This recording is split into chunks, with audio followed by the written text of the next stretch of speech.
दोस्तों, ये टॉपिक है आयरन डेफिशिएंसी एनीमिया के बारे में। हम लोग एनीमिया के बारे में एक एलैबोरेट जानकारी हासिल करेंगे इस वीडियो के माध्यम से, जिसमें हम एनीमिया की डेफिनेशन, उसके क्या कॉजेज़ हैं, आयरन डेफिशिएंसी एनीमिया क्या होता है, आयरन का क्या इंपॉर्टेंस है, प्रेगनेंसी में आयरन डेफिशिएंसी से क्या हो सकता है, क्या रिस्क है, और नॉर्मल हीमोग्लोबिन कितना होना चाहिए, एनीमिया के क्या क्या ग्रेड्स हैं, इसकी पैथोफिजियोलॉजी क्या है, इसके साइन और सिम्टम क्या मिलेंगे, और फाइनली इसका ट्रीटमेंट। दोस्तों, एनीमिया का मतलब है खून की कमी। इसमें टोटल अमाउंट ऑफ हीमोग्लोबिन कम हो जाता है या total number of RBCs, red blood cells की कमी हो जाने से एनीमिया होती है। पूरे विश्व में आयरन डेफिशिएंसी एक बहुत ही मेजर कॉज है एनीमिया का। उसके अलावा और कॉजेज़ में फोलेट की डेफिशिएंसी, विटामिन B12 की डेफिशिएंसी, विटामिन A की डेफिशिएंसी, कोई क्रॉनिक इन्फ्लेमेशन बॉडी में हो उसकी वजह से, पैरासिटिक इन्फेक्शन कोई हो, या कोई इनहेरिटेड यानी कि बाप दादाओं से कोई बीमारी चली आ रही है अगर ब्लड से रिलेटेड, अगर उसको हमने इनहेरिट किया है तो भी हमें एक कारण वो भी हो सकता है एनीमिया का। लेकिन सबसे ज़्यादा जो कॉमन कारण है वो है आयरन। आयरन एक बहुत ही इम्पॉर्टेंट माइक्रो न्यूट्रिएंट है जो कि शरीर के वेरियस फंक्शंस में काम आता है। तो आयरन डेफिशिएंसी एनीमिया क्या है? तो एनीमिया रेड ब्लड सेल्स को इफेक्ट की, इससे जो ऑक्सीजन कैरिंग कैपेसिटी है ब्लड की वो कम हो जाती है। तो लंग से जो हम ऑक्सीजन प्राप्त करते हैं वो और टिश्यूज और ऑर्गन्स में नहीं जा पाती है। उतना हीमोग्लोबिन कम है, आयरन कम है, तो ऑक्सीजन बाइंडिंग कैपेसिटी कम हो जाती है। तो जितनी ऑक्सीजन हमें चाहिए वहाँ पर पहुँच ही नहीं रही है, तो हमें ऑक्सीजन की कमी हो जाएगी और उससे उस ऑर्गन में और उस फंक्शनिंग में, उसकी फंक्शनिंग में चेंजेस आ सकते हैं। तो जैसा कि मैंने बताया कि सबसे ज़्यादा कॉमन कारण जो है वो होता है आयरन डेफिशिएंसी एनीमिया। आयरन क्यों ज़रूरी है? आयरन इसलिए ज़रूरी है क्योंकि वो सेलुलर फंक्शनिंग और डिफ्रेंशिएशन में काम आता है। ऑक्सीजन को बाइंड करता है, ऑक्सीजन को ट्रांसपोर्ट करता है, उसको स्टोर करता है, एंजाइमेटिक रिएक्शन में काम आता है, इम्यून फंक्शन में काम आता है, cognitive function, mental function, physical growth, सब चीज़ों में तो हमें चाहिए हीमोग्लोबिन, आयरन हमें आवश्यक है। दिमाग भी अच्छे से नहीं काम करता है। जिनको खून की कमी होती है, फिर आगे डिस्कस करेंगे कि क्या क्या उनको साइन और सिम्टम मिलते हैं। डेवलपमेंट में प्रॉब्लम होती है, ब्रेन के डेवलपमेंट में बच्चों के दिक्कत होती है। तो आयरन की डेफिशिएंसी क्यों हो सकती है? भाई ऑब्वियस सी बात है, या तो आप कम आयरन ले रहे हैं, या आप ज़्यादा आयरन बॉडी से लॉस हो रहा है, या कोई डिजीज़ है, बन ही नहीं रहा, फॉर्मेशन ही नहीं हो रहा। तो आयरन की कमी चाहे वो फिजियोलॉजिकल कारण से हो, यानी कि आप कम ले रहे हैं या उस कारण से, या पैथोलॉजिकल की किसी बीमारी की वजह से आयरन आपकी बॉडी में कम बन रहा है, कोई बीमारी है या लॉस हो रहा है, कहीं से ब्लीडिंग हो रही है, चाहे जो भी कारण हो, वो हमारे फिजिकल और मेंटल फंक्शनिंग को अफेक्ट करता है। फिजिकल ग्रोथ और मेंटल फंक्शनिंग को आयरन की कमी अफेक्ट करेगी ही करेगी, इसीलिए इतना ज़रूरी है आयरन। इससे लर्निंग कैपेसिटी कम होती है, वर्क की प्रोडक्टिविटी कम होती है, बहुत इंपॉर्टेंट है।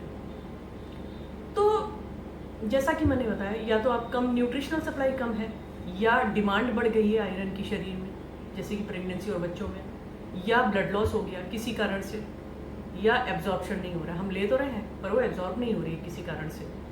तो इंक्रीज रिक्वायरमेंट किस केसेस में होती है? मेंस्ट्रुएटिंग फीमेल्स, जिन औरतों का पीरियड हो रहा है, प्रेगनेंसी, जो औरतें माँ बनने वाली हैं, लैक्टेशन, जो औरतें दूध पिला रही हैं बच्चों को, जो बच्चे बढ़ रहे होते हैं, छोटे बच्चे, इन्फेंट एंड चिल्ड्रेन, उनको भी ज़रूरत होती है। यहाँ पर इंक्रीज रिक्वायरमेंट है आयरन की। इंक्रीज लॉस कहाँ कहाँ होता है? किसी को जीआई ब्लीडिंग, किसी को अल्सर है पेट में, उससे ब्लड लॉस हो रहा है, कहीं से भी ब्लीडिंग हो रही है। मिनोरेजिया, जिस औरत का पीरियड ज़रूरत से ज़्यादा हो रहा है, वो भी एक कारण है। परसिस्टेंट हीमेटूरिया, पेशाब के रास्ते से किसी कारण से पेशाब के साथ ब्लड लॉस हो रहा है, उसके कोई पैथोलॉजिकल रीजंस हो सकते हैं। या कोई बहुत ज़्यादा ब्लड डोनेट कर रहा है, बहुत ज़्यादा, ज़रूरत से ज़्यादा। ब्लड डोनेशन को इनकरेज करना है। आदमी लोग आराम से ब्लड डोनेट कर सकते हैं क्योंकि उनके पास इनफ आयरन होता है पूरे 3 साल का स्टोरेज होता है, तो इसलिए इसको इनकरेज करिए। फीमेल्स का स्टोरेज कम होता है, लेकिन अगर अपना ध्यान रख रही हैं फीमेल्स तो वो भी डोनेट कर सकती हैं ब्लड को। हाँ, तो इंक्रीज लॉस और कहाँ होता है? पैरासिटिक इन्फेक्शन, जो पेट में कीड़े पड़ जाते हैं, तो वो क्या करते हैं, वो हमारी आंतों में चिपक जाते हैं और आंतों से ब्लड सक करते हैं, वही उनका फूड होता है। तो हमारा हीमोग्लोबिन, हमारा आयरन कम हो जाता है, वो हमारा जो है ब्लड और ये सारी चीज़ें रेडीमेड सक कर लेते हैं। तो इसीलिए कीड़ों की दवाई भी टाइम टू टाइम लेना ज़रूरी है कि थोड़े बहुत कीड़े नॉर्मली हो ही जाते हैं, तो आप 6 महीने में अपने डॉक्टर से संपर्क करके कीड़ों की दवाई ले सकते हैं अपने लिए, अपने बच्चों के लिए, ताकि कोई कीड़े हों तो वो निकल जाए, ताकि वो आपके आयरन और हीमोग्लोबिन को इफेक्ट ना करें। इसलिए दी जाती है कीड़े की दवाई। हमारे देश में ये भी एक बहुत ही कॉमन कारण है। तीसरा कारण है डिक्रीज इनटेक, हम ले ही नहीं रहे, हमारी डाइट आयरन में डेफिशिएंट है, तो डाइट का ध्यान रखिए। सोशल इकोनॉमिक फैक्टर होते हैं, अगर हमारा फूड उतना अच्छा नहीं, हमें अफोर्ड नहीं कर सकते, तो डेफिनेटली हमें आयरन की कमी हो जाएगी। और चौथा कारण है डिक्रीज एब्जॉर्प्शन, एब्जॉर्प्शन नहीं हो रहा है, हम ले तो रहे हैं पर एब्जॉर्प्शन नहीं हो रहा है। जैसे कि कुछ ऐसी बीमारियां होती हैं जो कि हमारे जीआई सिस्टम को अफेक्ट करती हैं, क्रॉन्स डिजीज़ हो गया, सीलियक डिजीज़ हो गया, आगे फ्यूचर में उस पर भी बना सकते हैं वीडियो, जिसमें क्या है कि मैल एब्जॉर्प्शन होता है, मतलब जो हम खाते हैं वो एब्जॉर्ब नहीं होता है। अब आप यूँ समझ लीजिए कि जैसे कोई गमला है, उसकी मिट्टी है बहुत सख्त है, कोड़ी नहीं गई है, या कोई भी कारण हो, पथरीली है, तो आप पानी डालेंगे तो बह जाएगा, वो एब्जॉर्प्शन ही नहीं होगा। तो चाहे कोई भी डिफेक्ट हो, कोई भी कारण हो, जितना दिया जा रहा है उतना एब्जॉर्ब नहीं हो रहा है, जा तो रहा है पर फिर भी पेट सूख गया, पानी दिया जा रहा है फिर भी पेट सूख गया, तो मैल एब्जॉर्प्शन है। उसी प्रकार से हम भी खाना तो खा रहे हैं पर वो एब्जॉर्ब नहीं हो रहा है, तो आयरन की कमी हो सकती है। गैस्ट्रेक्टमी, जो लोगों की सर्जरी होती है, पेट की सर्जरी होती है, कुछ लोग अपनी सर्जरी वेट लॉस के लिए भी करवाते हैं कि पेट का एक जो निश्चित डायमीटर होता है उसको, पेट को छोटा कर देते हैं। अगर पेट इतना बड़ा है तो उसको कट करके इतना छोटा कर देते हैं, छोटा पेट हो जाता है, थोड़ा सा खाना खाने से पेट भर जाता है और फिर इंसान और नहीं खाता है और उसका वेट लॉस होता है। तो ये एक बड़ा ही इन्वेजिव प्रोसीजर है वेट लॉस का, पर कुछ केसेस में मॉर्बिड ओबेसिटी में जब पेशेंट का वेट ही उसके जान का दुश्मन बन जाए तो ऐसे में गैस्ट्रेक्टमी कर सकते हैं, या किसी ऑपरेशन की वजह से गैस्ट्रेक्टमी कर दी, किसी को कैंसर था या कुछ था, उस पार्ट को, पेट के उस पार्ट को निकाल दिया, जो बचा था वो रह गया, वो छोटा हो गया, तो कम खाते हैं पेट भर जाता है, उस केस में एब्जॉर्प्शन वगैरह भी अफेक्टेड हो जाता है, उन लोगों को भी कमी हो सकती है। या कुछ दवाइयाँ ले रहे हैं उससे भी कमी हो जाती है। जो लोग एंटासिड खाते हैं, रोज़ खा रहे हैं, पता लगा गैस की समस्या है, एंटासिड रोज़ सवेरे शाम खा रहे हैं, तो वो आयरन के एब्जॉर्प्शन को रोकता है, तो वो भी एक फैक्टर है। प्रेगनेंसी और एनीमिया के बीच का क्या संबंध है? जैसा कि आप जानते हैं कि प्रेगनेंसी में इंक्रीज डिमांड होती है और ये एब्सेंस होता है अगर आयरन का, हम ले नहीं रहे हैं, डाइट में भी नहीं ले रहे हैं, तो सप्लीमेंटेशन की आवश्यकता ज़रूरी होती है। और किसी को एनीमिया है तो प्रेगनेंसी में और सीवियर हो जाती है, क्योंकि जैसा कि पिछले वीडियो में बताया कि एक प्रेगनेंसी में पूरे ड्यूरेशन में औरत को 740 मिलीग्राम आयरन की आवश्यकता होती है। तो इसलिए ऐसी स्थिति में औरत का आयरन डेफिशिएंट होना जो है बहुत ही कॉमन होता है। इसीलिए डॉक्टर्स हमेशा बताते हैं कि गर्भवती महिला को आयरन लेना कितना ज़रूरी होता है। गर्भवती महिला हो, दूध पिलाती हो बच्चे को, और बच्चों को आयरन की बहुत ज़रूरत है, सप्लीमेंटेशन ले, अगर डाइट में वो पूरा नहीं हो रहा है सप्लीमेंटेशन ले। तो आयरन डेफिशिएंसी एनीमिया वो एनीमिया है जो आयरन की कमी से होता है। जैसा कि मैंने बताया कि एनीमिया के हज़ारों कारण हैं, उसमें से एक है आयरन डेफिशिएंसी, और जो कि सबसे कॉमन कारण है हमारे देश में। तो हमारे देश में ये बहुत कॉमन है। पूरे विश्व में 20% महिलाएं जो प्रसव और प्रसव के दौरान या उसके बाद जिनकी मृत्यु होती है, उसमें एनीमिया 20% रिस्पॉन्सिबल है मैटरनल मोर्टेलिटी को। और माय फ्रेंड्स, हमारा देश हिंदुस्तान 80%, उस 20% का 80% हिस्सेदारी हमारी है। हमारे इतनी फीमेल्स मरती हैं, इतनी मदर्स मरती हैं सिर्फ एनीमिया की वजह से। प्रॉपर नॉलेज नहीं है, सप्लीमेंट नहीं है, मेल न्यूट्रिशन है, गरीबी है, टॉलरेट नहीं कर पाती हैं जो आयरन मिलता है उनको।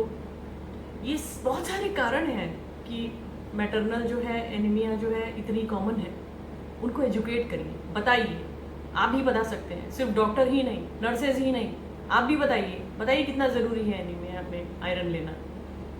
बताइए कौन कौन से जो है सोर्सेज हैं आयरन के। अगर कोई दवाई आयरन की नहीं सूट कर रही है, अपने डॉक्टर से बात करिए, हेल्थ केयर वर्कर से बात करिए कि कौन सी दवाई और ले सकते हैं जो कि अच्छे से टॉलरेट हो, कैसे लेनी है, आगे बताएंगे। तो हमारे साउथ ईस्ट एशियन कंट्रीज़ में ये बहुत कॉमन है और इंडिया में तो खैर बहुत ही ज़्यादा है। तो एनीमिया जो है प्रेगनेंसी में होगा तो बच्चे का डेवलपमेंट और माँ का जो है नॉर्मल बॉडी के फंक्शंस और मेंटल फंक्शंस वो इफेक्ट होते हैं, कैपेसिटी, वर्किंग कैपेसिटी कम हो जाती है। अगर माँ को एनीमिया है तो बच्चे को क्या क्या रिस्क है। प्री टर्म बर्थ, समय से पहले पैदा हो सकता है बच्चा। लो बर्थ वेट, बच्चे का वजन कम हो सकता है। Small for gestational age baby, ये होते हैं, मतलब 9 महीने का बच्चा हुआ है पर उसको आप देखेंगे तो लगेगा कि ये बच्चा तो लग रहा है समय से पहले ही हो गया है, 7 ही महीने का दिख रहा है, छोटा होता है, वेट कम होता है। और सबसे इम्पोर्टेंट बात जो कि बहुत ज़्यादा कॉमन कॉज है मैटरनल मोर्टेलिटी का, वो है PPH, पोस्टपार्टम हेमरेज। बच्चा पैदा होने के बाद औरत ब्लीड करने लगती है और इतना ब्लीड करती है कि ब्लीड करते करते मर जाती है। उसका कारण, मेजर कॉज है एनीमिया, खून की कमी। तो क्यों ऐसी सिचुएशन हो, क्यों खून की कमी नहीं होनी चाहिए। औरतों को, लड़कियों को, बच्चों को उनका विशेष ध्यान दीजिए, एनीमिया नहीं होना चाहिए। खैर आते हुए नॉर्मल हीमोग्लोबिन कितना होना चाहिए। हीमोग्लोबिन का मेजरमेंट ग्राम्स पर डेसीलीटर में करते हैं। नॉर्मली फीमेल्स में ये मान लीजिए कि 12 से 15 ग्राम पर DL नॉर्मल हीमोग्लोबिन का लेवल होता है फीमेल्स में। आदमियों में 13.8 से 17.2 ग्राम पर DL, इसको मान लीजिए 13 से 17 अप्रॉक्सीमेट कर लीजिए, और औरतों में 12 से 15। इंडिया में 15 औरतों का होना तो बहुत ही मुश्किल है, मतलब anything above 12 is good for Indians. और ग्रेड ऑफ एनीमिया पे फिर आ जाते हैं कि ठीक है ये नॉर्मल तो जान गए, तो फिर हम ये बताएं कि एनीमिया तीन ग्रेड में डिवाइडेड होती है, mild, moderate, severe. Grade 1, grade 2, grade 3। Mild anaemia वो होती है कि 10 तक हीमोग्लोबिन है, 10 है, माइल्ड एनीमिया है, ग्रेड 1। ग्रेड 2 मॉडरेट एनीमिया है, अगर हीमोग्लोबिन 8 से 10 तक है। और ग्रेड 3 सीवियर एनीमिया है, या अगर वो उसका हीमोग्लोबिन 8 से कम है, पर हमारे देश में 7 से कम में हम लोग मानते हैं, क्योंकि हम लोग का नॉर्मली ही आयरन हीमोग्लोबिन लेवल्स इतने कम होते हैं। खैर ये सारे ग्रेड्स हो गए एनीमिया के। इसके बाद हम आते हैं पैथोफिजियोलॉजी। होता क्या है, होता ये है अगर डिक्रीज हो गया हीमोग्लोबिन, RBC ये सब अगर कम है तो ऑक्सीजन की कैरिंग कैपेसिटी कम हो जाती है, फिर जो है ऑर्गन्स तक ऑक्सीजन जाती नहीं है, हाइपोक्सिया हो जाते हैं, मतलब ऑक्सीजन की कमी हो जाती है। इससे ऑर्गन के फंक्शंस पे अफेक्ट पड़ता है और उससे साइन और सिम्टम मिलते हैं एनीमिया के। ऑक्सीजन नहीं गया, साइन एंड सिम्टम मिले, जिस ऑर्गन में नहीं गया उसी के साइन एंड सिम्टम मिले। क्या होता है, ब्रिटल नेल्स बड़े सख्त हो जाते हैं, बड़े उनको काटेंगे तो टूटने लगते हैं, तो ये जो है ये एक साइन सिम्टम है। उसके बाद जो है और क्या क्या है, स्पून शेप में नेल, मतलब जो नेल का एक नॉर्मल कॉन्टोर होता है वो ना हो करके बिल्कुल स्पून की तरह, चम्मच की तरह दिखते हैं। आप इंटरनेट पे फोटो देखेंगे तो आपको जो है वो दिखेगा, उसको बोलते हैं कोइलोनाकिया। कोइलोनाकिया जो है ये एक टर्म है जो कि स्पून शेप नेल्स के लिए हम लोग यूज़ करते हैं।